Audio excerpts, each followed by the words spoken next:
مضمون یہ ہے کہ شروع اللہ کا نام لے کر جو بڑا مہربان نہایت رحم والا ہے، بعد اس کے یہ کہ مجھ سے سرکشی نہ کرو اور مطیع و فرما بردار ہو کر میرے پاس چلے آؤ۔ خط سنا کر کہنے لگی کہ اے اہل دربار، میرے اس معاملے میں مجھے مشورہ دو، جب تک کہ تم حاضر نہ ہو اور صلاح نہ دو میں کسی کام کا فیصلہ نہیں کیا کرتی۔ وہ بولے کہ ہم بڑے زوراور اور سخت جنگجو ہیں،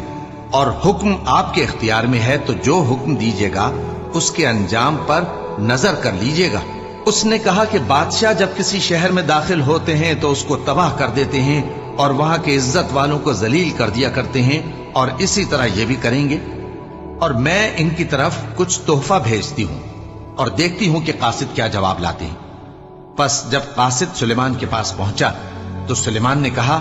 کیا تم مجھے مال سے مدد دینا چاہتے ہو؟ سو جو کچھ اللہ نے مجھے عطا فرمایا ہے وہ اس سے کہیں بہتر ہے جو تمہیں دیا ہے۔ حقیقت یہ ہے کہ اپنے تحفے سے تم ہی خوش ہوتے ہوگے۔ ان کے پاس واپس جاؤ، اب ہم ان پر ایسے لشکر لے کر حملہ کریں گے جن کے مقابلے کی ان میں طاقت نہ ہوگی، اور ان کو وہاں سے بے عزت کر کے نکال دیں گے اور وہ ذلیل ہوں گے۔ سلیمان نے کہا کہ اے دربار والو، کوئی تم میں ایسا ہے کہ قبل اس کے کہ وہ لوگ فرما بردار ہو کر ہمارے پاس آئیں، ملکہ کا تخت میرے پاس لے آئے؟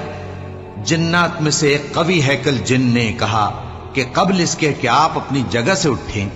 میں اس کو آپ کے پاس لا حاضر کرتا ہوں، اور مجھے اس پر قدرت بھی حاصل ہے اور امانت دار بھی ہوں۔ ایک شخص جس کو کتاب الہی کا علم تھا کہنے لگا کہ میں آپ کی آنکھ کے جھپکنے سے پہلے پہلے اسے آپ کے پاس حاضر کیے دیتا ہوں۔